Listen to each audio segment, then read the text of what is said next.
Donc, j'ai fait un petit texte d'introduction. À 50 ans, après le coup d'État qui a plongé l'Argentine dans la période la plus sombre de son histoire, nous avons organisé une série d'activités afin de réfléchir autour des conséquences du coup d'État, tant au niveau social, politique et économique, ainsi que de rendre hommage et commémorer la mémoire des victimes du terrorisme d'État. Au niveau social, on peut dire que la dictature est un véritable désastre. 30 000 disparus et fusillés, 9 000 prisonniers politiques et 1,5 million d'exilés pour 30 millions d'habitants. 500 bébés volés, enlevés aux parents, disparus, élevés par des familles proches du pouvoir. Des milliers de familles anéanties, des générations privées de leurs proches, un traumatisme familial qui perdure. Les conséquences humaines de ces génocides nourrissent la mémoire collective et la lutte pour les droits humains des organisations des mères, des grands-mères de la Place de Mai, des hijos, non seulement en Argentine, mais dans le monde entier. L'Argentine est un des seuls pays au monde à avoir porté les responsables du terrorisme d'État devant les tribunaux nationaux. Et peu après la fin de la dictature, en 1985 déjà. Et depuis l'abolition des lois d'impunité en 2003, plus de 1000 militaires ont été jugés et mis en prison. 140 identités ont été restituées grâce au travail des grands-mères de la Place de Mai. Du point de vue économique, les conséquences du coup d'État sont également catastrophiques.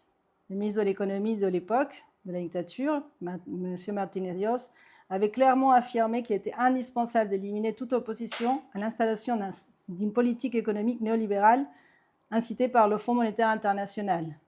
Ce même Fonds monétaire international a ensuite engagé un processus de soumission de l'économie argentine aux règles du marché par le biais de l'accroissement de la dette externe. Celle-ci a explosé, passant de 7,5 milliards de dollars en 1976 à 45 milliards de dollars en 1983. Elle s'élève dans l'actualité à 317 milliards de dollars. Et l'explosion de la dette. La privatisation des industries, la réduction des dépenses publiques et l'appauvrissement de la classe ouvrière ont créé un fossé économique qui perdure dans la situation actuelle. Au niveau politique, et avec l'arrivée au pouvoir de Javier Milei, nous nous trouvons aujourd'hui dans l'évidence d'une crise du régime démocratique. Milei, soutenu par Trump, semble avoir les pleins pouvoirs. Il a fait voter par le Parlement la Ley Base et la réforme du droit du travail, qui impose la flexibilité du travail au détriment de la sécurité des travailleurs, s'attaque aux droits acquis au cours des luttes sociales de notre construction démocratique et même bien avant, au cours du XXe siècle. Le démantèlement des politiques de mémoire, vérité et justice à travers les politiques d'un gouvernement ouvertement négationniste qui remet en cause le nombre même des disparus, la quantité, les 30 000, ils disent qu'elles n'existent pas. On peut en constater une conséquence directe en France avec les suppressions par le directeur de la Maison de l'Argentine de la Cité universitaire de Paris, M. Santiago Mucio, qui a fait retirer la plaque commémorative des victimes du terrorisme d'État que notre association avait fait installer en 2022. Alors, pour mieux comprendre comment le coup d'État de 1976 s'intègre dans l'histoire sociale et politique de l'Argentine et dans la conjoncture internationale, et pour se dire quelles sont les influences de certaines doctrines, comme la doctrine contre-insurrectionnelle française et la doctrine de sécurité nationale des États-Unis sur le terrorisme d'État en Argentine, eh bien, nous avons proposé à Gabriel Pérez de venir partager avec nous son point de vue et nous tenons à le remercier chaleureusement. Merci. Alors, Gabriel Pérez est chercheur et politologue franco-argentin, actuellement enseignant-chercheur à l'Institut Mines Télécom d'Ivry et rattaché au LINX de l'École polytechnique de Palaiseau. Docteur en sciences politiques et spécialiste des relations internationales et de la doctrine militaire contre-insurrectionnelle française, et plus particulièrement de son application en Amérique latine et en Argentine, tout comme au Rwanda. Également juriste de formation, il a été professeur invité à la faculté de droit de l'Université de La Plata en Argentine et juge accesseur auprès de la Cour nationale du droit d'asile française en tant que représentant du Haut-Commissaire des réfugiés des Nations Unies. Membre des comités de lecture des revues mots, les langages de politique et culture et conflits. Il est spécialisé dans les usages politiques de nouvelles technologies de l'information en matière de sécurité. Il a publié un nombre important d'articles et de travaux en France et à l'étranger, et d'un ouvrage dont il est l'auteur avec David Sévernet, Une guerre noire, enquête sur les origines du génocide rwandais 1959-1994.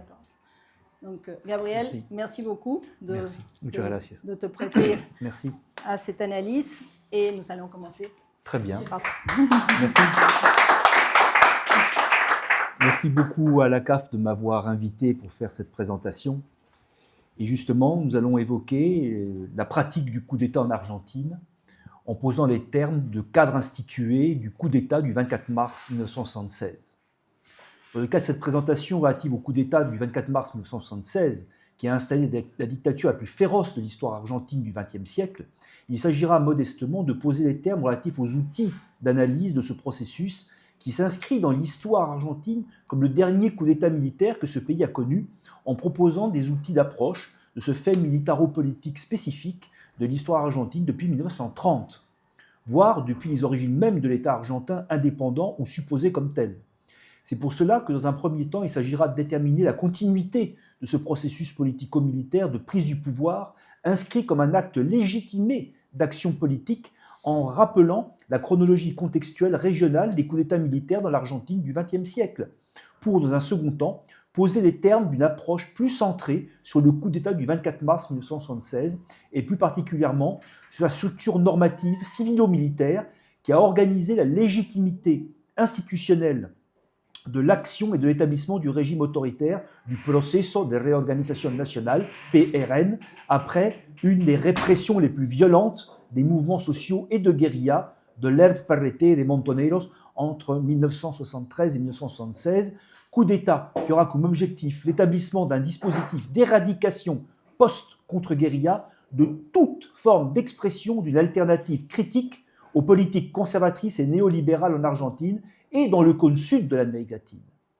Cette dictature, qui chutera en 1983 suite à la crise des Malouines de 1982, dernier acte de la dictature civilo-militaire pour tenter de protéger sa légitimité par une mobilisation patriotique suscitée par ce conflit. La victoire lors des élections présidentielles du 19 novembre 2023 du candidat d'extrême droite et néolibéral radical Javier Milei est une des conséquences du vide politique créé par la répression génocidaire de la période des années 70, dont des faits récents établissent un lien étroit avec la dernière dictature militaire du Proceso de Reorganización Nacional, telle que la suppression par le directeur justement de la Maison de l'Argentine de Paris, M. Santiago Mucio, de la plaque commémorative des victimes du terrorisme d'État déposée le 24 mars 2022 à l'occasion de la Journée internationale de la mémoire. Les secteurs sociopolitiques qui ont accompagné ou élaboré les coups d'État en Argentine sont toujours présents dans le pays. Dans ce cadre, posons la chronologie des différents coups d'État qui couvrent l'histoire de l'Argentine du XXe siècle, en n'oubliant pas que l'acteur militaire joue un rôle instituant dans l'histoire de ce pays. En effet, cet État devient indépendant le 9 juillet 1816, suite à l'établissement de la Primera Junta du 25 mai 1810, junte présidée par Cornelio Saavedra, membre del Cuerpo Patricios, corps militarisé par des volontaires de l'infanterie de Buenos Aires, intégrant 3 bataillons.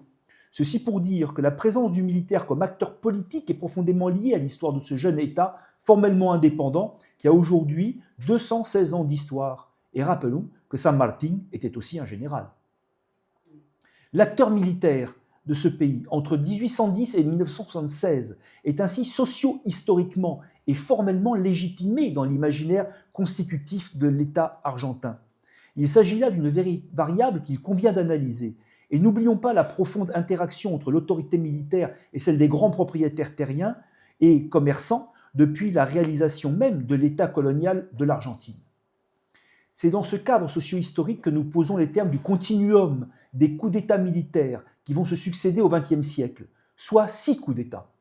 En 1930, en 1943, en 1955, en 1966, en 1962, en 1966 et le dernier en 1976. C'est-à-dire que le militaire comme acteur sociopolitique est totalement intégré dans l'histoire de l'Argentine, tant dans celle du XIXe siècle comme dans celle du XXe. La problématique qui se pose alors est de tenter de déterminer quel État donne le coup. Qui donne le coup? Présentons-en les principaux éléments sociopolitiques et socio-chronologiques avant de nous intéresser au contenu normatif spécifique au coup d'État civilo-militaire du 24 mars 1976 et des caractéristiques répressives qu'il intègre dans le plan Cóndor, c'est-à-dire la coordination militaire et institutionnalisée du cône sud de l'Amérique latine depuis 1973, depuis justement le coup d'État du général Pinochet au Chili et des différentes dictatures militaires déjà instituées dans leur lutte contre la dite subversion et dont l'établissement et les actions sont coordonnées par les États-Unis et les États qui leur sont associés dans le cadre des enjeux géopolitiques de la guerre froide, tant sur le plan régional qu'international. Posons les éléments relatifs au Cono Sur. En effet, l'Uruguay était alors gouverné en 1976 par un gouvernement civil prétorianisé, celui du président de facto, Juan María Bordaberry, qui, élu en 1972, deviendra président de facto en 1973, lorsqu'a été dissous le Parlement dans le contexte de la lutte contre des mouvements sociaux et la principale organisation de guérilla, los Tupamaros. Le Paraguay, de son côté, maintenait sa dictature, celle du général Stroessner, au pouvoir depuis le coup d'État du 4 mai 1954 contre le président Federico Chávez. Le pays aura, de son côté, connu de la sorte depuis la fin de la Guerra del Chaco entre le Paraguay et la Bolivie entre 1932 et 1935, 9 coups d'État. La dictature de Stroessner durera jusqu'en 1989. Le Chili est alors également gouverné depuis le coup d'État du 11 septembre 1973 contre le gouvernement progressiste et socialiste du président légalement élu Salvador Allende, organisé par un militaire, le général Pinochet, et dont le gouvernement durera jusqu'en 1990. Ce général sera le moteur instituant du plan Cóndor dans le cône sud. En ce qui concerne la Bolivie, c'est le général Hugo Banzer qui contrôle alors l'État entre 1971 et 1978, suite au coup d'État contre un général progressiste, Juan José Torres, qui sera assassiné le 2 juin 1976 en Argentine. Banzer sera à son tour renversé par le coup d'État en janvier 1978 du général Juan Pereda Asbun, renversé à son tour par un autre coup d'État, celui du 24 novembre 1978 du général Padilla, suivi par celui du général Natus Bush, puis par celui du général Luis García Tejada. Arrêtons là pour la Colombie qui connaît à ce moment une période très difficile pendant laquelle le pouvoir militaire est institué et comme instituant de gouvernements très divers jusqu'en 1982, période où ceux-ci sont impliqués sous le contrôle du général Guido Vildoso Calderón de ramener le pays vers une structure formellement démocratique. Et le Brésil, enfin, pendant cette période, est toujours sous le contrôle militaire depuis le coup d'État du 31 mars 1er avril 1964 contre le gouvernement civil de João Goulart, réalisé par le maréchal Castelbranco, qui instaurera un dispositif dictatorial qui durera jusqu'à l'élection du président civil Tancredo Neves en 1985. C'est dans ce contexte que s'inscrit bien sûr l'histoire de l'État argentin et de ses gouvernements, comme celui de 1974-76, qui est alors organisé formellement par María Estela Martínez de Perón, qui dirigeait de façon très contrôlée par les autorités militaires le seul gouvernement civil de la région, gouvernement encapsulé dans le cadre de processus de lutte clandestine depuis le retour du général Perón et suite à son décès en 1974 par l'état d'exception urbain imposé par les militaires dans le combat contre les mouvements de guérilla rurale comme urbaine du RPRT et des Montoneros, en particulier dans la province de Tucumán, pour ne citer que les plus importantes organisations du champ politique révolutionnaire argentin de ce moment. C'est ainsi que se pose donc le cadre géopolitique local du golpe du 24 mars 1976, celui qui est déterminé par le plan Condor sur le plan régional, qui s'inscrit dans celui de la guerre froide et qui repose sur le plan opérationnel pour une part importante sur l'expérience du plan Conintes, Conmoción Interna del Estado, établi et appliqué entre 1960 et 1966, avec le support des missions des forces armées françaises présentes, d'officiers argentins formés à l'École supérieure de guerre de Paris et un dispositif mis au point par le général Perón dès 1948 qui régit l'état de guerre interne. Le plan Conintes donc, intégré dans celui de lutte contre l'ennemi intérieur, le traité international, le TIAR, Tratado Interamericano de Asistencia Recíproca, établi depuis 1947, toujours en vigueur aujourd'hui en Argentine, bien qu'il y ait eu maintenant un grand éloignement, et contrôlé par les États-Unis comme l'est l'OTAN, pour lutter contre un ennemi associé de façon automatique à l'URSS et à Cuba ou à la Chine de Mao Tse-tung, en ce qui concerne l'Amérique latine de cette époque, avec comme base doctrinale The National Security Doctrine, la doctrine de la sécurité nationale, la doctrine de la sécurité nationale, qui établit fondamentalement le continuum des forces militaires et des forces policières dans le traitement de la lutte contre un ennemi intérieur, comme l'a déterminé le général Watin-Augouard, général français, dans son premier rapport de 2008 sur la sécurité nationale en France, suite au retour de l'État français dans le commandement intégré de l'OTAN sous la présidence de Nicolas Sarkozy en 2007-2008. Commandement intégré que le général de Gaulle avait quitté en 1966. Donc, chronologie des coups d'État en Argentine du XXe siècle. Ce cadre posé, déterminons justement cette chronologie des différents coups d'État en Argentine dans le courant du XXe siècle, avant d'aborder les spécificités de celui de 1976. Le premier coup d'État est celui du 6 septembre 1930, acte légitimé par les autorités civiles constitutionnelles de l'État argentin.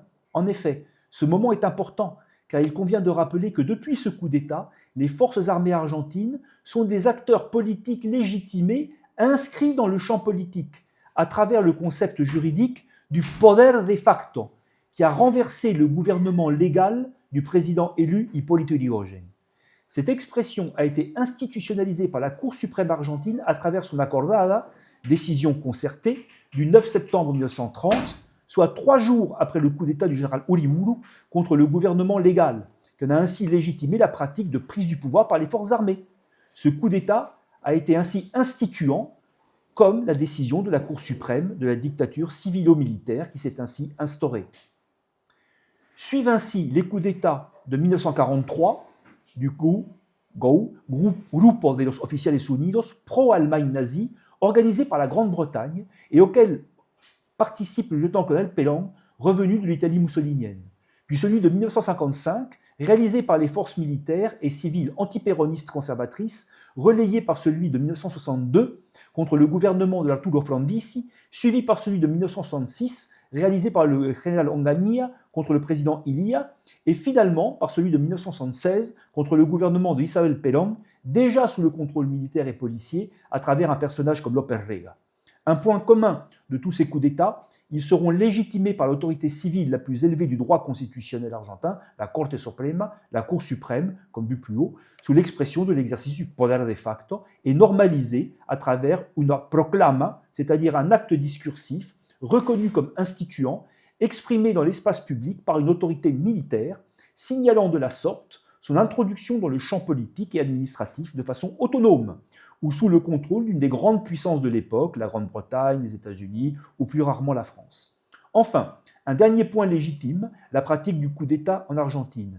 C'est la volonté de maintenir un ordre politico-économique contre les attaques des mouvements sociaux armés ou posant les termes d'une grève générale ou d'une transformation radicale de la société argentine, risquant de paralyser le pays ou proposant des projets de réforme sociale risquant de limiter le pouvoir des secteurs oligarchiques, ceux des grands propriétaires terriens et financiers internationaux gouvernant les territoires et la production agroexportadora de l'Argentine.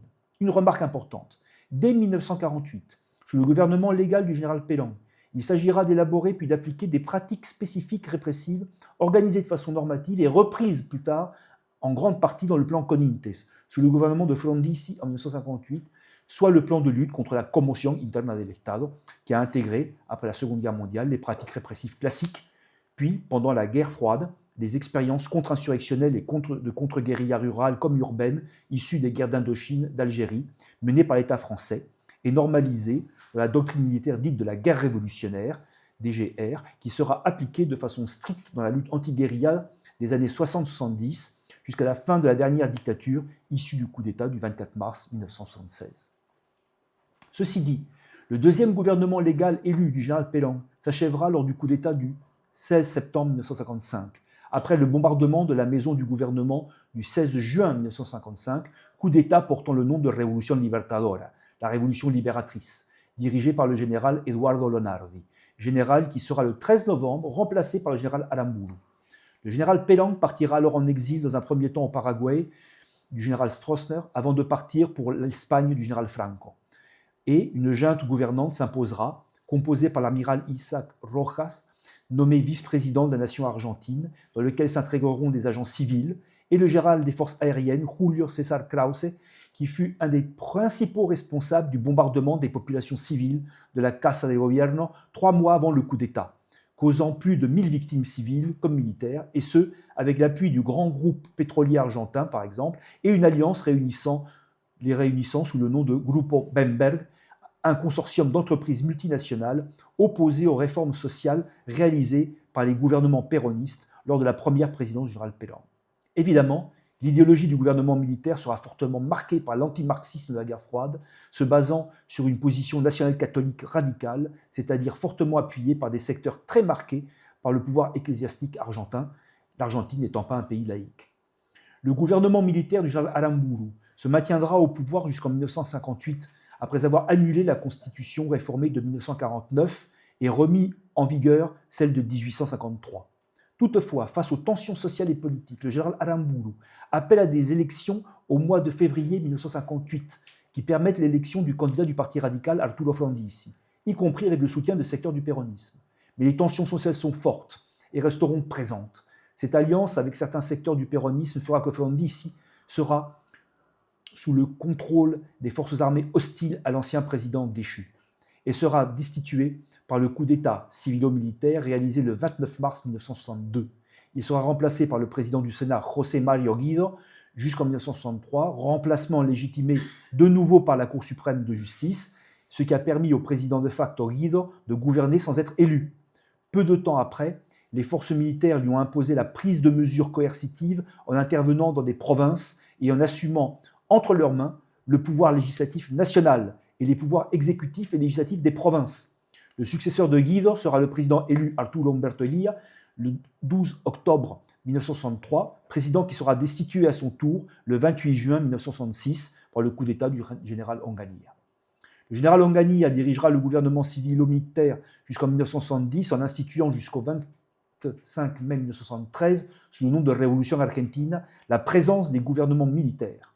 Se suivront ainsi, pendant cette période, comme en 1971, les gouvernements militaires du GAN, Gran Acuerdo Nacional, dirigé par le général Alejandro Lanusse entre 1966 et 1973, qui organisera la transition électorale, qui verra le retour du général Perón après un voyage bref le 13 novembre 1972 et suite à son élection le 23 septembre 1973, après 17 années de proscription. Ce qui n'empêchera pas, à travers l'organisation des services de renseignement français, que le retour post-élection de 1973 du général Perón ne soit marqué par le fameux massacre de Ezeiza, le 20 juin 1973, lors de son retour officiel, près de 4 millions de personnes étant venues l'accueillir à l'aéroport international. Nous avons eu le témoignage privé d'un des responsables français, membre du SDEC, qui l'a organisé, et qui avait organisé le retour du général Perón. C'était les services de renseignement français. Face à cette situation marquée également par la montée en puissance des mouvements de guérilla guevaristas, PRT et péronistes, los montoneros, cette montée en puissance va organiser une guerre contre-insurrectionnelle qui, suite au décès du général Perón en 1973 et l'organisation de groupes paramilitaires parapoliciers comme la AAA ou el Comando Libertadores de América dans la province de Córdoba.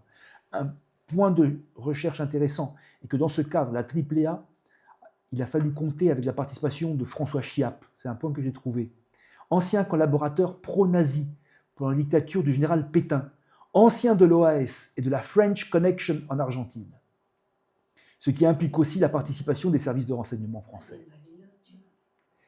Il convient de rappeler aussi que la répression des mouvements de guérilla dans la province de Tucumán a été organisée par le général Anaja, formé par des officiers français aux pratiques de la doctrine de la guerre révolutionnaire, et co-organisateur de la première conférence panaméricaine de lutte contre la guerre subversive à Buenos Aires en 1962.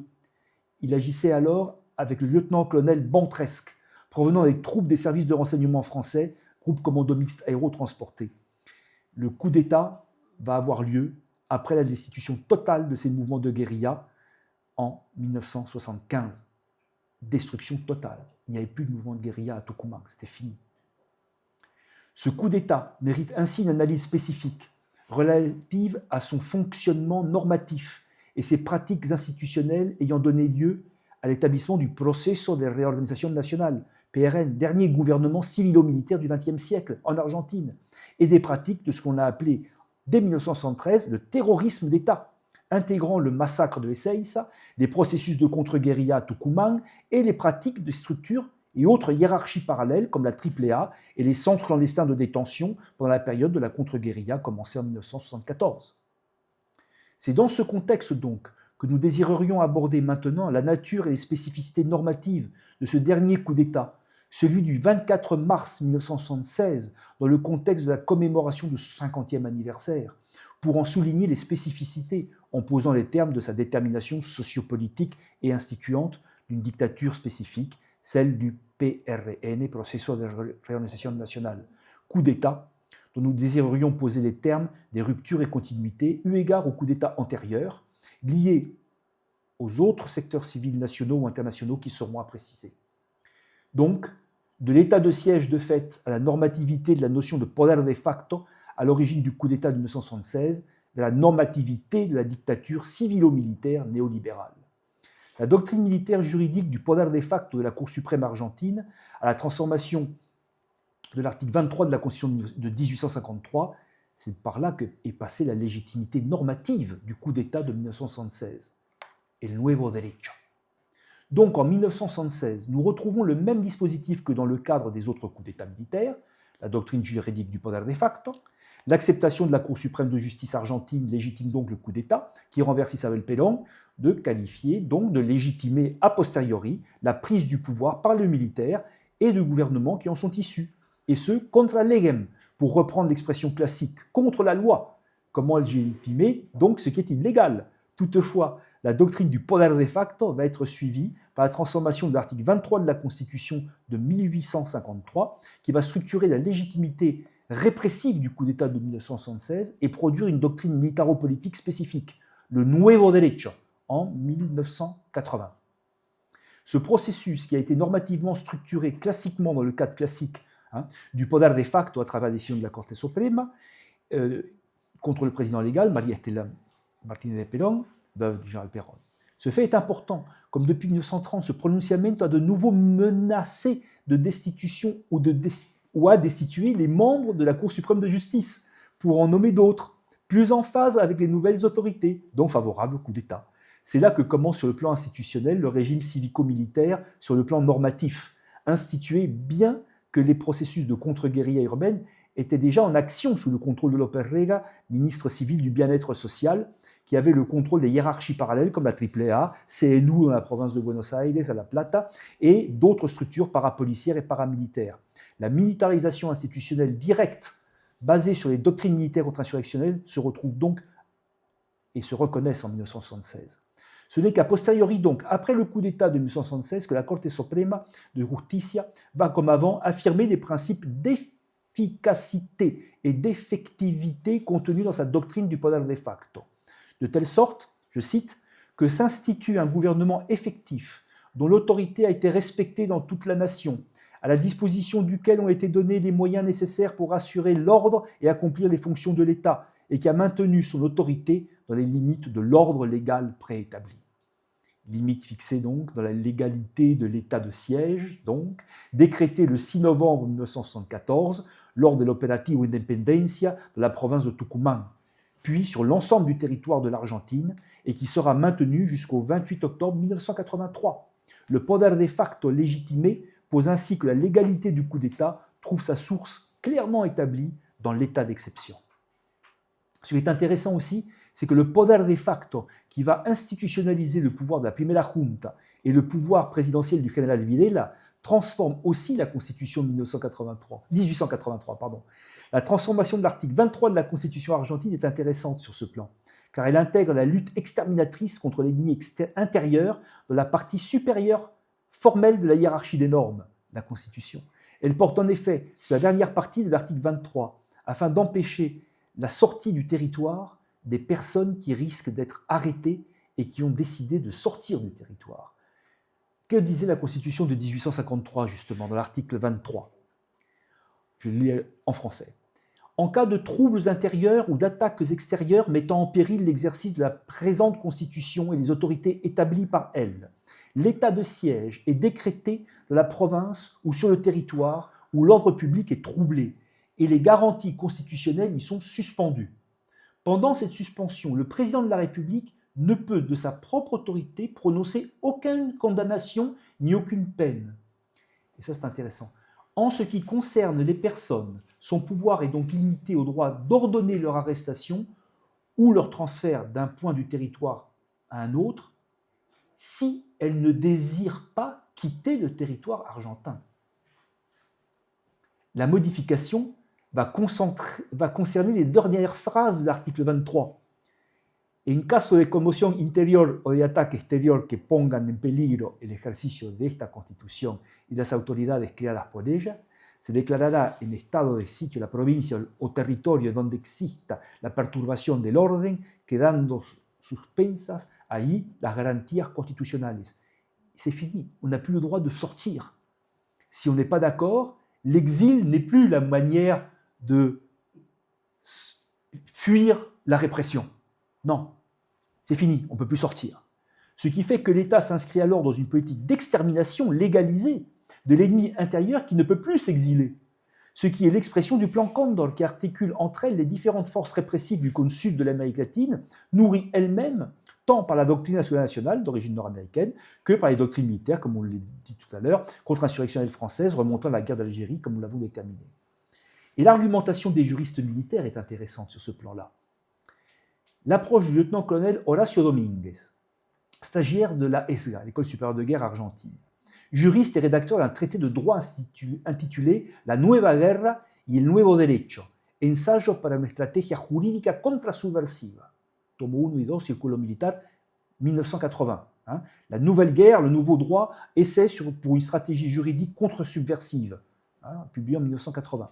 C'est intéressant sur ce point. En effet, il détermine que la situation de lutte contre la subversion se situe dans le cadre de préserver l'aptitude de l'État en ce qui a trait à la sécurité nationale face à des dangers concrets, et de relever que l'origine du coup d'État, en la légitimant, trouve sa source opérationnelle qui la légitime dans le fait que ce qui est, je cite, et ce qui est inédit aujourd'hui, c'est que la situation actuelle, face au nouveau phénomène de la délinquance subversive, nous impose d'autres normes et évaluations, non plus sur le plan d'approche exclusivement juridique et politique à travers la classique notion de crise intérieure, mais sur celui d'une stratégie politico-militaire, dans laquelle justement se trouve ainsi militairement légitimé le coup d'État, qui va imposer un comportement spécifique de l'accès au poder de facto.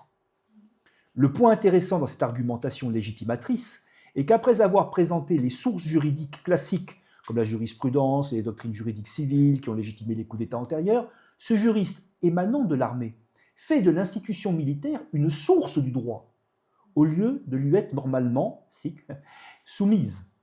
Rappelons que ce livre a été publié en 1980, en pleine dictature donc, 4 années après le coup d'État du général Videla, de l'amiral Macera et du général Agorti.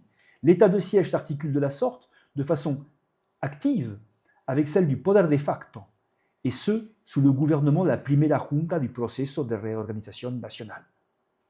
Elle va s'appuyer également sur un troisième support normatif, celui de la ley marcial, la loi martiale, qui pose le pouvoir opérationnel du pouvoir militarisé basé sur las leyes secretas, les lois dites secrètes. C'est à ce sujet un dispositif normatif qui date de 1951, qui pose le socle du pouvoir militaire, qui est la loi 13234, base du plan Conintes, base juridique qui légitime le pouvoir militaire dans ses opérations lors de la commoción interna del Estado, soit l'effondrement interne de l'État, et dont l'institution militaire devient l'élément de défense spécifique par sa cohérence organisationnelle et l'élaboration d'un dispositif dit de loi secrète. En effet, en Argentine, il existait un ensemble de lois secrètes, aussi surprenant que cela puisse paraître, qui poseraient les termes de l'organisation du système répressif mis en place dans les années 70 en relation avec l'établissement du poder de facto. Précisons que ces lois secrètes seront abrogées par la loi du 16 août 2006. Ce sera interdit.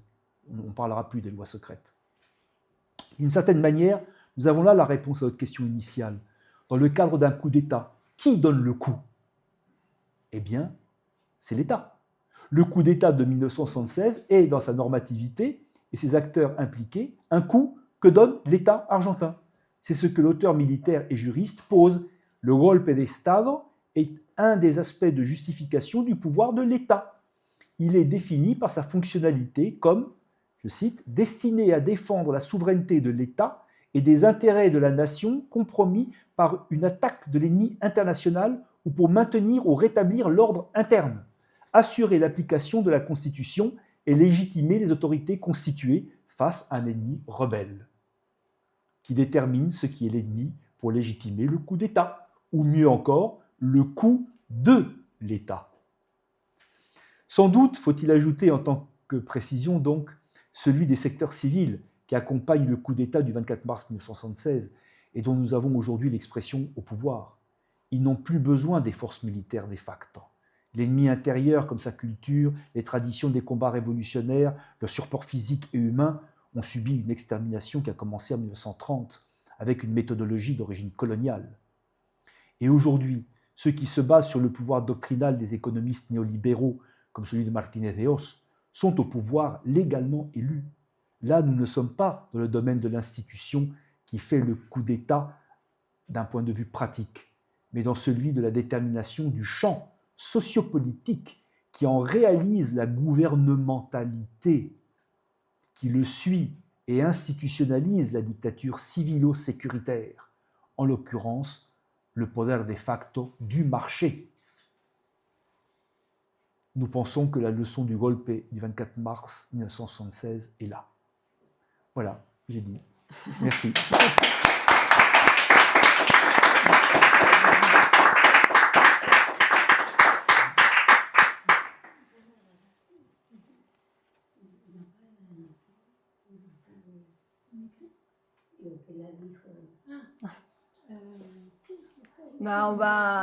On va effectivement passer un petit peu aux questions, mais on peut imaginer évidemment de publier cet article, oui, bien sûr. Le partager. Oui.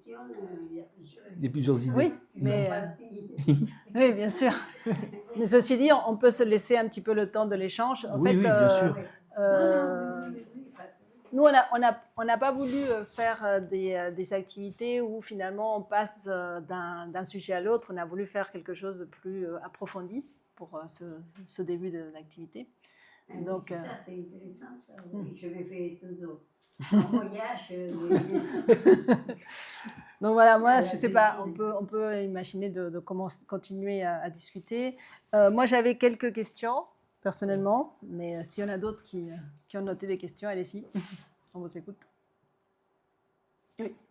J'ai des questions, mais je commence moi. Comme vous voulez, allez-y, on n'est pas nombreux, donc on a le luxe de... J'avais une question générale sur les militaires, comme tu connais bien tous ces militaires en démocratie ou en dictature ou dans l'ensemble. J'imagine que dans ces corps d'armée, il y a des lois pour faire travailler les gens, c'est des métiers. Donc je voudrais savoir comment ça se fait. Est-ce que dans leurs lois et dans leurs textes intérieurs, à aucun moment, je veux dire, si dans un groupe, par exemple, s'il y en a qui décident d'aller tuer tout le monde ou d'aller voler une banque ou d'être psychopathes, il n'y a personne qui peut les arrêter? Ça ne se passe pas comme ça. Ce n'est pas un choix, c'est un ordre. Il y a derrière le comportement de l'institution militaire, il y a des traités internationaux, il y a des doctrines militaires qui circulent et qui disent voilà comment il faut s'organiser quand il y a des problèmes qui sont liés au maintien de l'ordre intérieur ou au maintien... Et il y a, dans le cadre de la doctrine militaire contre-insurrectionnelle française, celle qui est revenue en France maintenant, depuis 2016, cahier du Rétex, juin 2016. Si je vous conseille de le lire, on peut le trouver sur Internet, le texte.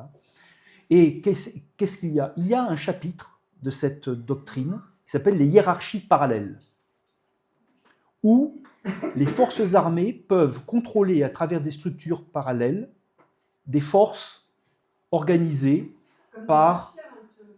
C'est un peu ça, tout à fait. Relation avec les mafias, relation avec la criminalité organisée, relation avec certains groupes et certaines professions qui sont de l'extrême droite, ou bref, tout un corpus, tout un ensemble de militants, de secteurs, etc., de compagnies privées de sécurité, etc., qui peuvent organiser sous le contrôle quand même de l'état-major général des forces armées, qui va déterminer comment on va les utiliser. Ça a donné par exemple en France pendant la guerre d'Algérie l'OAS, ou ça a donné à Tunisie la main rouge. Et ça, dans une grande partie des pays d'Afrique du Nord aussi. Et aussi en Argentine, la AAA. Bon, toutes ces structures-là sont des structures. Et quand on fait, et ça c'est un point intéressant justement, quand on fait l'histoire de la mafia, elle apparaît comment? En Sicile par exemple.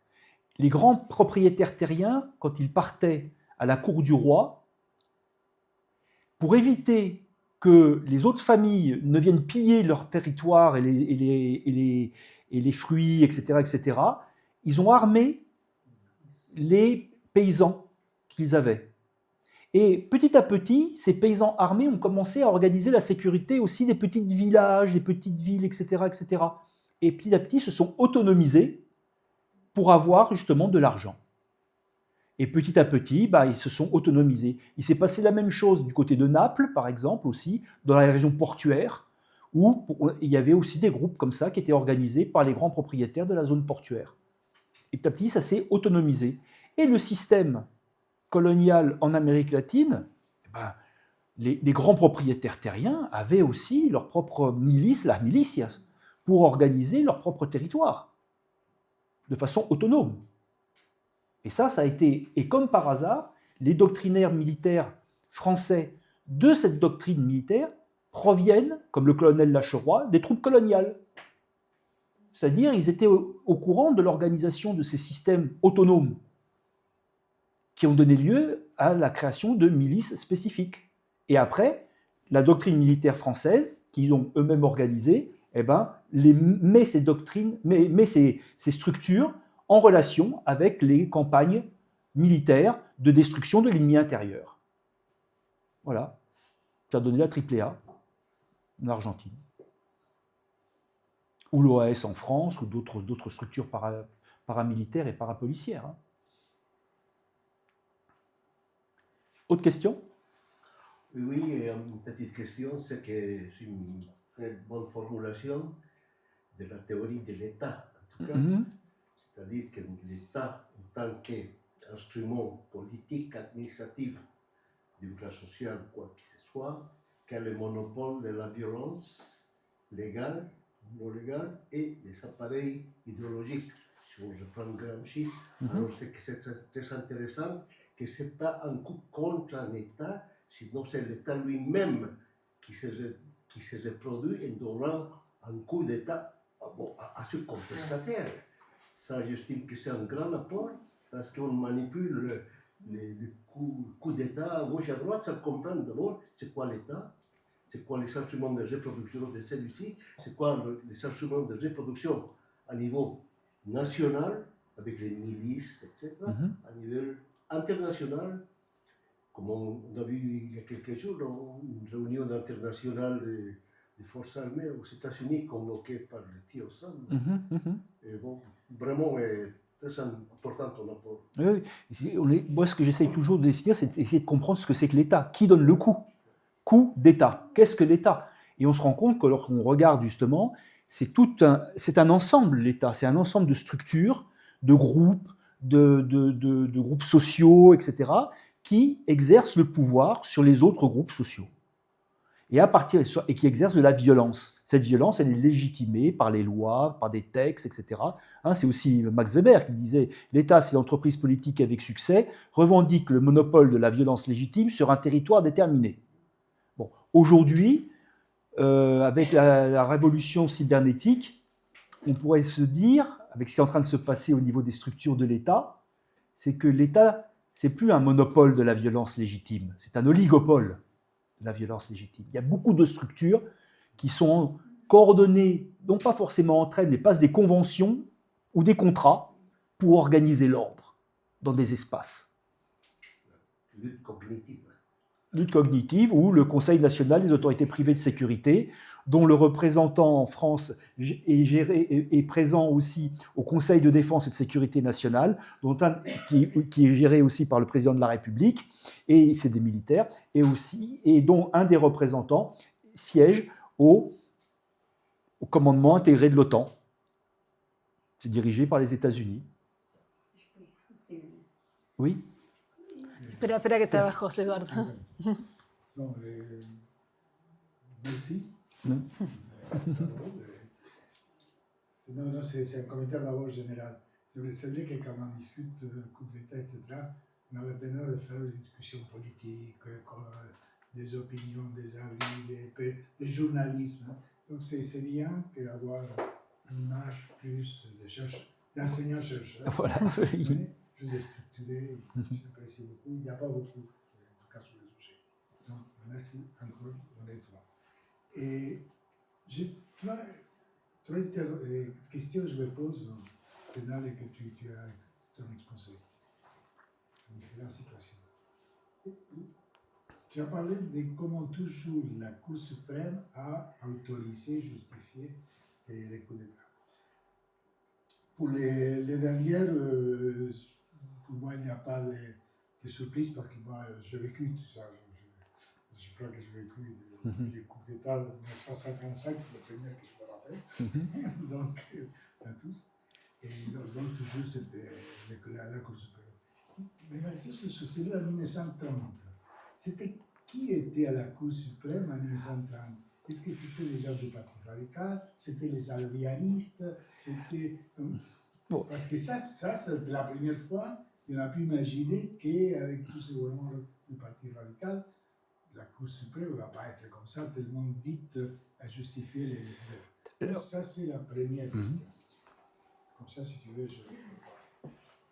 La deuxième question, tu as parlé d'autres choses aussi que d'habitude, que dans ce politique, des fois, on passe très vite sur le coup de 1943, dans lequel, je dis que dans la littérature politique actuelle, et on ne parle pas beaucoup. Pour des raisons différentes, parce qu'il y a Perón au milieu, donc c'est un sujet facile à traiter. Et tu as dit que c'est un coup d'État pro-raciste, mais en plus tu as signalé que le rôle de la Grande-Bretagne. Oui. Donc pour moi, ce n'était pas clair. D'accord. Merci d'être venu sur ça. Et enfin, ma troisième question, j'essaie de passer pour tout ton exposé. C'était, tu as parlé de l'influence française à niveau militaire. Et je me rappelle, après je vous dis pourquoi, qu'en 1979, Martínez de Hoz, après la visite de Papon à Buenos Aires, il vient en France. Il fait une visite très importante, 1979. Une visite qui était relativement, pas secrète, mais il y a eu un petit manif que il a fait, on l'appelle à l'époque, mais ce n'était pas totalement secret. Mais il y a pas eu une grande révolution, mais c'est une que Papon a organisée, que l'ambassadeur français de l'époque, ami de Papon, a organisée, dans lesquelles il y a eu des choses qu'on connaît, c'est bon, il a acheté du matériel de guerre, et il a travaillé beaucoup pour l'installation de l'entreprise d'informatique française en Argentine. Il faut dire qu'à l'époque, les groupes, dans le plan de la réorganisation nationale, il y a eu ce Diaz Besone au Congrès qui était une espèce de plan de la planification, de planifier beaucoup, d'avoir une industrie informatique, etc. Donc, quel rôle, est-ce que tu connais un peu plus, qu'est-ce qui s'est passé avec, pas seulement les militaires, que tu connais très bien, mais aussi avec Martínez de Hoz et les Français? Donc, c'est trois questions totalement différentes. Et donc, en ce qui concerne la composition de la Cour suprême, je ne la connais pas vraiment de façon précise. Mais il y avait une partie importante, c'était des radicaux. Ça, c'est clair. Mais je ne connais pas... Je me suis centré pour préparer ce travail sur la partie essentiellement militaire. Mais c'est vrai que on peut trouver la composition facilement. Alors, l'élément pour la Grande-Bretagne, d'après le coup d'État de 1943. Alors ça, c'est dans un ouvrage que j'ai lu il y a quelque temps, mais c'était resté dans ma tête, c'est que le coup d'État de 1943 aurait été en grande partie organisé par les services de renseignement britanniques. Pourquoi? C'était pour permettre que les bateaux qui contenaient de la viande, du grain arrive en Irlande, qui était neutre, et ensuite puisse basculer en Angleterre pour faire que l'Angleterre puisse être alimentée en viande, etc., sans que les bateaux argentins ne soient coulés par les... C'était pour neutraliser cette partie. C'est-à-dire que les Argentins se sont tapés les nazis de telle sorte que les Anglais puissent combattre les nazis en Europe. C'est du billard à 3 bandes. C'est plutôt une supposition. Non, il y a des éléments qui sont présents dans les archives britanniques, etc.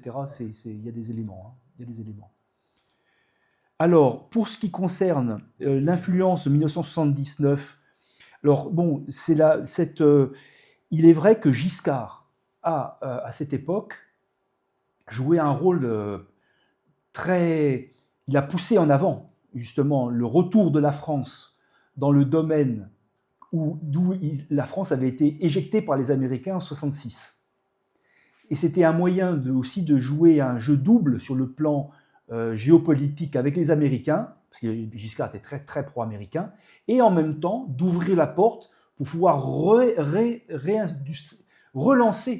les marchandises d'origine française, et surtout dans le domaine, c'est vrai, du numérique qui commençait à se développer en France et qui était assez intéressante, justement, l'Institut de Mines Télécom, Polytechnique, etc., avançait énormément dans ce domaine-là.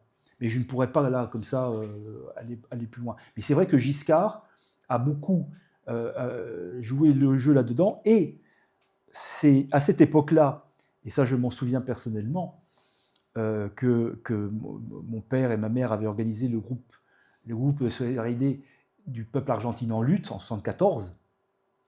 Et mon père avait aussi organisé le contre-congrès du cancer en 1979, alors que la dictature organisait le congrès du cancer, le congrès international de lutte contre le cancer, métaphore intéressante aussi pour lutter contre l'ennemi intérieur, mais bon, c'est une métaphore qui était utilisée dans le vocabulaire militaire. Et j'ai pu montrer des photos où Astiz nous avait infiltrés. Et on avait pu démontrer de cette manière-là que Astiz était présent en France pendant la période du Giscard aussi. Donc il y avait des accords entre les forces de renseignement et les forces militaires et les forces de renseignement françaises comme argentines pour faire que les renseignements argentins puissent venir en France. Et je me souviens toujours quand, dans les années justement 75-76, on avait une fois reçu un couple d'Argentins qui étaient arrivés avec des valises qui avaient sonné à la porte chez nous, etc., etc. Et on les avait gardés une semaine à la maison. Jusqu'au moment où une amie, collègue argentine de mon père, vient le voir et me dit « Tu sais où je l'ai vu, lui ?» À l'ambassade d'Argentine. C'est l'officier de marine. C'était l'officier de marine de l'ambassade d'Argentine qui nous avait infiltrés et qui était passé à la maison. Voilà. Donc il y avait des accords forcément entre les services de renseignement des deux côtés. Oui? Je ne sais pas, je peux faire une question en espagnol. Oui. Bon, oui. Sí. Mi pregunta si el Plan Cóndor solamente fue una etapa o llegó para quedarse y ahora ha mutado a otros métodos, porque vemos que hay militares en Chile, en Argentina que todavía, mantienen vínculos. Bueno, la historia de los vínculos entre los diferentes países, ou l'histoire des liens entre les différents pays et forces militaires est très ancienne. Quand j'ai ouvert les archives de l'École supérieure de guerre de Paris, la présence des officiers, les premiers pays qui envoyaient des officiers se former à l'École supérieure de guerre de Paris dans les années 50, au début des années 50, voire même à la fin des années 40, c'était le Brésil. Deuxième, l'Argentine. Après, il y avait le Mexique, etc., et tous les autres pays. Et ces liens ont continué à exister. professionnellement, ça a toujours tourné. Il y a toujours eu des formations qui ont été faites, etc. Et les officiers français que j'ai interrogés, qui étaient allés en Argentine en 1958 et qui ont organisé la première conférence panaméricaine de lutte antisubversive avec des officiers argentins en 1962, c'était un accord qui existait entre les deux. Mais c'est vrai que le coup d'État pro-américain de Onganía a retiré les groupes qu'il y avait au sein de l'état-major, au sein de l'école supérieure de guerre, de l'école militaire en Argentine, françaises, ont été virés, ces groupes-là. Et ils sont restés que les Américains. Et là, ça a été une grande rupture, en effet. Mais la méthode est restée encore. Mais de toute manière, les accords de circulation aujourd'hui des professionnels militaires, c'est vraiment c'est une profession internationale, en fonction des rapports de force au niveau géopolitique. Mais qu'il y ait des officiers africains qui viennent en France, qui aillent aux États-Unis, etc., ça se fait, il n'y a pas de problème. Dans tes élèves, il y a des gens de tous les pays? Comment? Dans tes élèves? Dans mes élèves. Quand tu enseignes, t'enseignes? J'enseigne, non, mais j'enseigne en France, mais je ne sais pas dans les structures militaires. Justement, est-ce que par exemple, la Polytechnique, oui. Il y a plein d'étrangers? Oui, bien sûr. Oui. Et Polytechnique est une structure qui est sous le contrôle du ministère de la Défense, c'est aussi du ministère des Armées. Mais c'est que des pays qui sont en accord avec la France. Mais il y a des conventions, il y a des accords, il y a des accords de collaboration qui sont passés, comme ça existe avec les forces armées. Pareil. Il y a des accords, etc. Après, il y a des rapports de force politiques aussi. Parfois, ça s'arrête, il y en a moins, il y en a plus, etc. Mais dans le cadre des coalitions qui existaient à l'époque de la guerre froide, où il y avait, c'était clair, aussi bien du côté soviétique que du côté pro-américain, du côté de la lutte pour la liberté, entre guillemets, il y avait des accords, il y avait des formations qui se croisaient tout le temps. Sur les terrains de guerre, par exemple en Ukraine, ils sont aussi mélangés. Enfin, il y a plusieurs pays.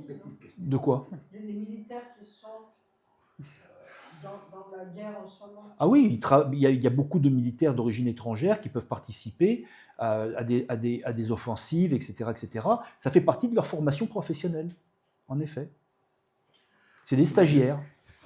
Je vais profiter de ta présence pour te demander ton sentiment vis-à-vis des États latino-américains, l'Argentine compris, le Brésil. Est-ce qu'on peut différencier, on regarde toujours, même dans des revues spécialisées, qui disent que ce sont des États faibles, des États coloniaux, semi-coloniaux, qui ne sont pas réussis à se constituer en nation. C'est ça qui occasionne plein de difficultés à l'intérieur même des États. Est-ce qu'il existe dans le cadre académique une différenciation des États comme entité administrative et de monopole, ou est-ce qu'on peut différencier, par exemple, les États-Unis par rapport à l'État, aux États-Unis mexicains? Mm-hmm. Est-ce qu'ils sont différentes choses? Est-ce qu'il y a une dénomination? Oui, mais il y a une lecture géopolitique de la structuration de l'Amérique latine, de l'Afrique, de l'Europe, de l'Union soviétique, après de la Russie ou de la Chine ou de l'Inde. Aujourd'hui, il y a toute une série d'éléments qui font qu'il y a des rapports de force sur le plan financier, économique, des investissements, etc., et même de l'histoire, où il peut y avoir certaines ruptures qui se font. Il y a de l'ordre, regardez, quand on regarde ce qu'a fait Trump au Venezuela, bon, c'est clair, Maduro, et personne n'a rien dit, ça a détruit complètement le droit international.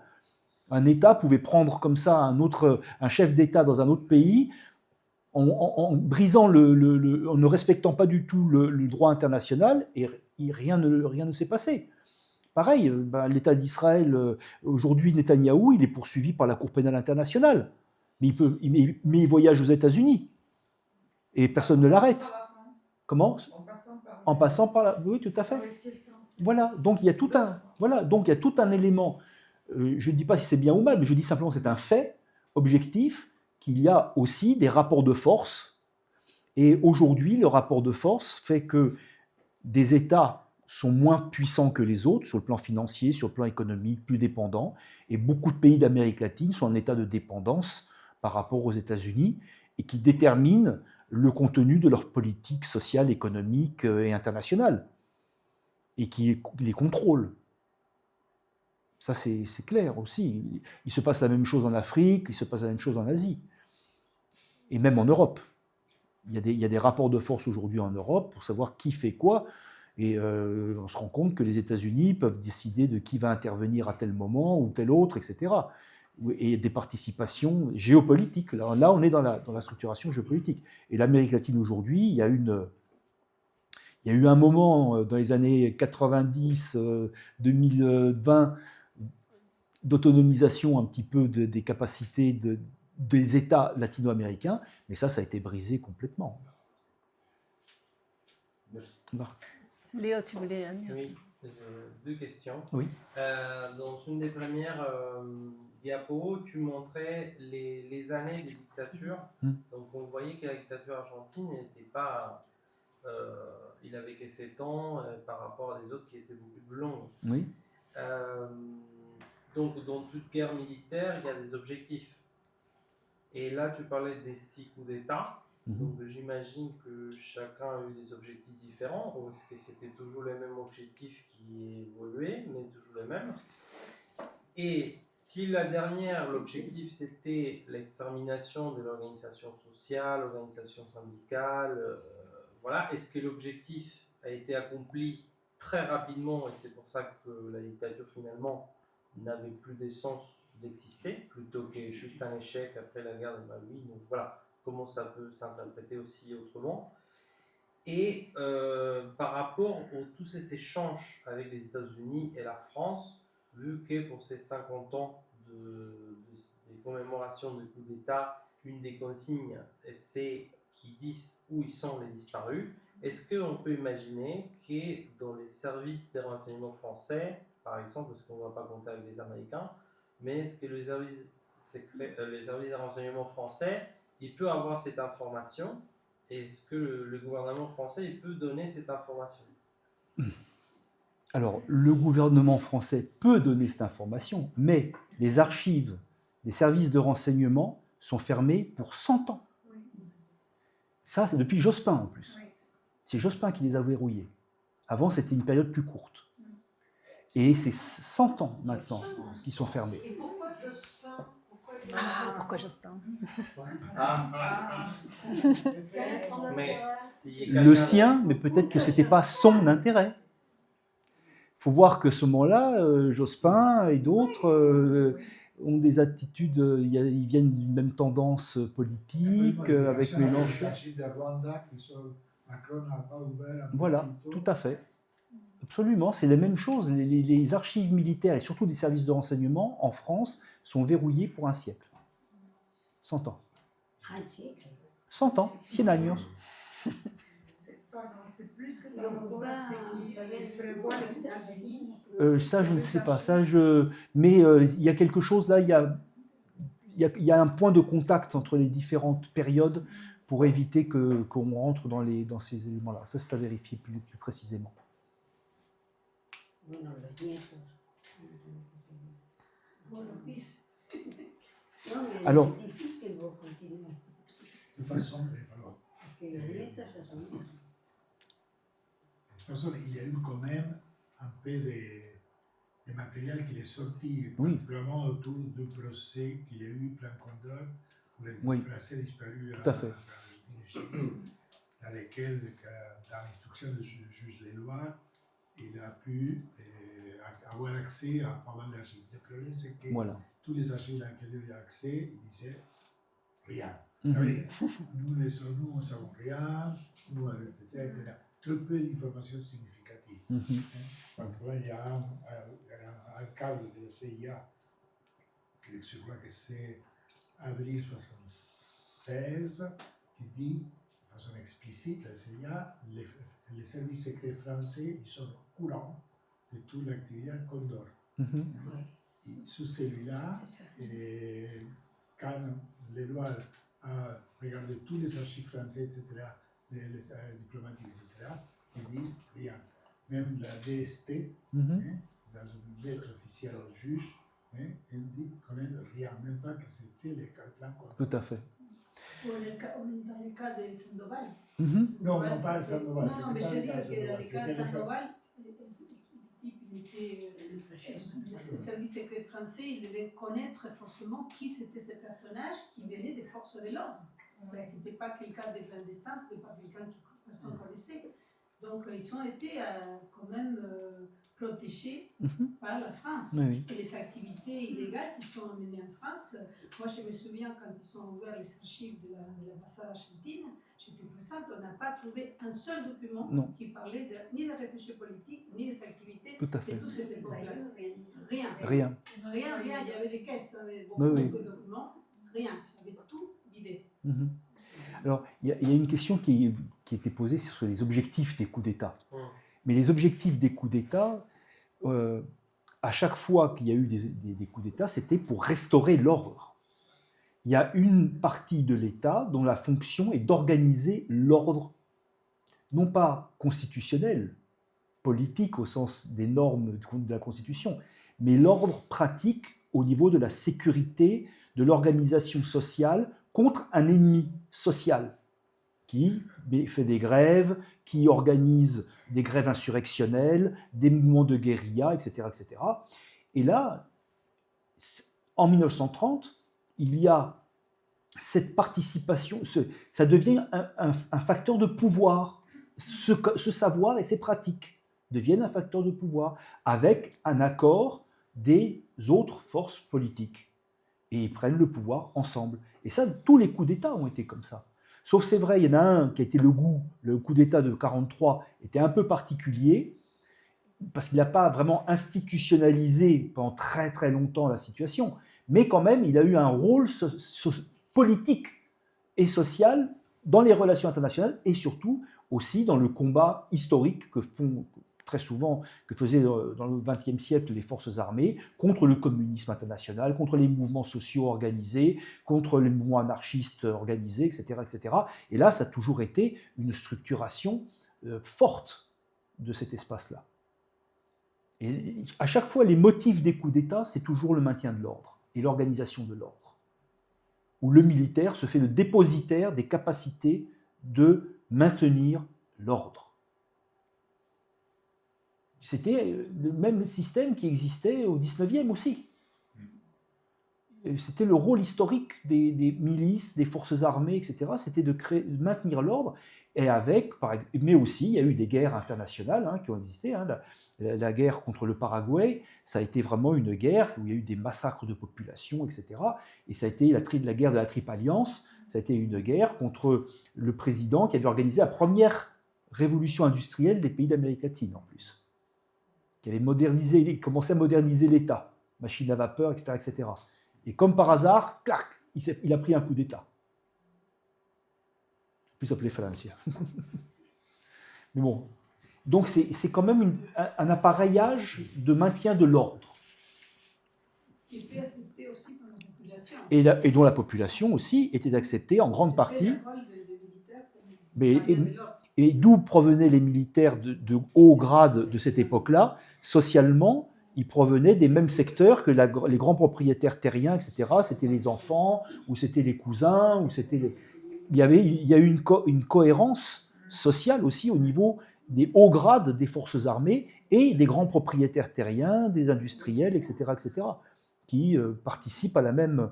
Et comme la population de l'Argentine n'est pas très dense non plus, il y a des concentrations des populations, c'est là d'où provenaient aussi les facteurs de pouvoir, pour maintenir l'ordre dans ces espaces-là.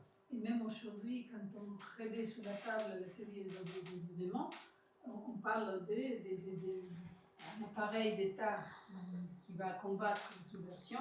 Et quelque part, dans la population encore, je pense qu'il y a une acceptation du rôle des forces armées. Mais il y a une acceptation d'autant plus forte que les tendances critiques qui existaient dans la population, pour ce qui concerne le XXe siècle, ont été éliminées par des rapports de force de nature militaire ou politique au sens policier du terme, et ont été le nombre d'Argentins ou d'Argentines qui sont exilés à l'extérieur, qui sont revenus dans le pays de leurs parents ou grands-parents, etc., il y en a beaucoup. Et à cause aussi du climat politique qui, à un moment, s'est dégagé. Et a été créé par justement cette volonté de les mettre à l'extérieur, de les faire sortir, de les éjecter, ou même de les tuer. Il y a aussi le langage qui a changé, parce que les gens aujourd'hui on ne demande pas d'ordre, sinon de sécurité, par exemple. Et la presse utilise ce discours pour normaliser, naturaliser en tout cas des actes autoritaires. Bien sûr. C'est le cas de Bukele, par exemple. Et je vais raconter une anecdote d'hier, qui a un ami argentin, qui disait qu'il a trouvé des gens qui disent qu'on peut faire même crever des femmes alors que Cristina soit en prison. Je préfère la misère et pas que Cristina soit libre, par exemple. Oui, mais le fait est que l'histoire de la sécurité est très potentialisée par la doctrine de la sécurité nationale, National Security Doctrine, qui est une des grandes doctrines qui a structuré ces espaces-là sur le plan international, et même avant la Seconde Guerre mondiale. Ça existait déjà, le terme d'expression de Seguridad Nacional, National Security, était déjà présent en Amérique latine. Et le thème de la sécurité devient l'élément qui fédère aujourd'hui toute une série de pratiques qui reviennent justement à... C'est pas de la guerre, c'est plus fort que de la pure sécurité policière, et c'est là où on retrouve les doctrines militaires françaises de l'époque de la guerre d'Algérie, où il s'agit de maintenir l'ordre social, avec des ennemis qu'on considère comme étant forts, l'ennemi intérieur. Et c'est à partir de ce moment-là qu'on légitime des pratiques, qui sont des pratiques autoritaires. Oui ? Oui, alors pour revenir sur la question de M. Jospin, oui. Et le fait qu'il ait verrouillé les archives, il faut savoir qu'on ne mesure pas à quel point le passé de M. Mitterrand pendant la Seconde Guerre mondiale a été déterminant et explique que jusqu'à présent, notre pays est un refuge pour des génocidaires, du dernier génocide, celui du Rwanda. Donc il y a des associations qui les traquent, mais on se rend compte que même le financier du génocide de Rwanda, Kabuga, qui a été jugé inapte par le tribunal pénal international, son seul vœu, c'est de venir finir ses jours en France. Ça vous donne une idée de ce qu'est la France. Donc, si vous espérez avoir des informations depuis la France, même pas en rêve. C'est très difficile d'avoir des informations sur ça. C'est même pas la peine. Oui, tout à fait. Mais là, on a l'État. C'est-à-dire, on a la structure. Pour nous, en tant que politique, c'est intéressant de voir comment fonctionne l'État. Qu'est-ce que l'État dans ce cadre-là ? On met toujours un grand E à État. Moi, j'aime bien la théorie des ensembles parce qu'on regarde l'ensemble E et on regarde quels sont les éléments qui disent qu'ils sont dedans. Et on a les intersections, les éléments inclus, les ensembles vides à l'intérieur aussi. Et on regarde comment s'établissent des fonctionnalités entre ces différents ensembles et sous-ensembles. Et les différents éléments qui en participent, qui sont à l'intérieur inclus. Et là, ça devient intéressant de voir le fonctionnement de l'appareil d'État en fonction justement de ces doctrines, de ces organisations qui sont prévues et qui organisent aujourd'hui le système de la violence de l'État. Et c'est de voir qui fait quoi là-dedans. Ça, c'est l'élément... Oui ? Je voudrais savoir, parce qu'on n'a pas beaucoup d'informations concernant aujourd'hui les forces armées. Comment les forces armées aujourd'hui en Argentine, est-ce qu'avant, ils avaient le rôle de structurer, de réguler la société, de la normaliser, d'établir l'ordre, mais aujourd'hui, on entend très peu sur les forces armées argentines. On parle de la police, on parle de la gendarmerie, les rôles contre les narcotrafiquants, tout ça. Mais pendant toute la période de Cristina Kirchner et de Néstor Kirchner, on a essayé, je me souviens très bien, d'avoir vraiment une formation dans les forces armées pour les rendre plus démocratiques, que leur rôle soit vraiment de défense des frontières et pas tirer contre les populations. Alors, une réponse, tu l'as eu avant-hier, il y a 3 jours, Oui. quand à la réunion des armées de l'Amérique latine, amis d'État, ils ont fait à Washington. Le jour d'avant de la réunion du président Ami, il y a eu la réunion des chefs d'état-major. Il y a eu le ministre de défense de l'Argentine, qui était le général Petri. Et je ne sais pas si vous avez écouté le discours, c'était un discours. Quand tu l'écoutes, tu es exactement en 1970, c'était tout à fait. En plus, c'était pas thèse, à un moment donné, il a dit oh, je suis ici, je suis de notre président, notre leader. Il y a un excellent article sur le journal Le Monde, sur le site du Monde. C'était un jeune. Donc, ça te répond à la question. C'est bien ça. D'un seul coup, les militaires, ils sont là. Pour les informations sur les forces armées dans tous les pays, en Amérique latine, ils ont un statut spécial, car il s'agit en principe de la défense. Si il y a quelque chose au Congrès, une interpellation au ministre de la Défense, lui, il a le droit de refuser, parce que la Constitution, il interdit de dire, par exemple, combien de chars il y a, combien de soldats il y a dans quel régiment, c'est-à-dire qu'ils sont protégés. En plus, ils ont plein d'avantages. Lors de la dictature, il y avait des entreprises de forces armées. Les corporations de développement des forces armées sont échouées la plupart. Et maintenant, il y a un article très important, les Argentins sont forts dans les sciences politiques, de Pablo Stefanoni, pourquoi les pauvres votent à droite en Argentine. Il développe l'hégémonie. C'est-à-dire, faire penser à l'autre, aux pauvres, comme si c'était des rois, en croyant que c'était mieux la sécurité, etc. Et se détestant à lui-même. En fait, c'est passionnant ce que tu dis. Merci. Mais le fait est que il y a un élément qui peut être intéressant aussi, mais c'est vrai qu'il faut connaître un petit peu les codes du discours, c'est de lire les revues de doctrine militaire, qui aujourd'hui, c'est vraiment des sources intéressantes. C'est sûr qu'il faut connaître la charge sémantique des mots et savoir comment c'est utilisé dans les revues.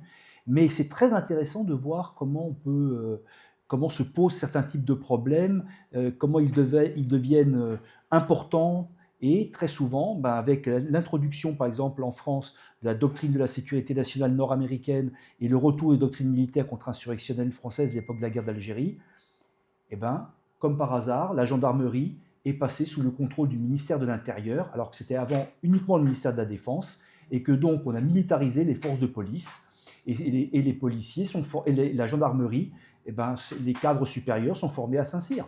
Ce sont des militaires.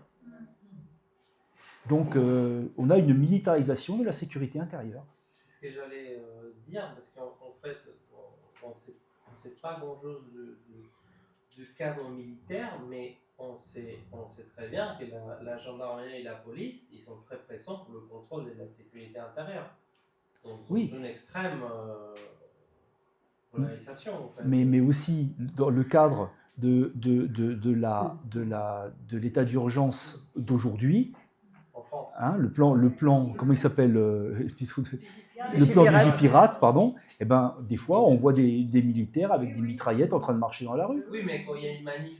Mais quand il y a une manif, maintenant. La police, ils sont bien armés pour, voilà, et maintenant, quand il y a des manifs, on voit la gendarmerie. Alors qu'avant, on ne les voyait pas, les gendarmes. Ils n'avaient pas le droit d'intervenir dans les milieux urbains au-delà d'une certaine population. Et ce qui est très intéressant, c'est que le cadre de la militarisation de l'espace, ça permet aussi, quand les gendarmes, on les transfère d'un endroit à un autre, d'un ministère à un autre, le budget du ministère de la Défense baisse, et il rentre au ministère de la Défense, de la Sécurité intérieure, au ministère de l'Intérieur, et là, ils sont déjà formés, etc.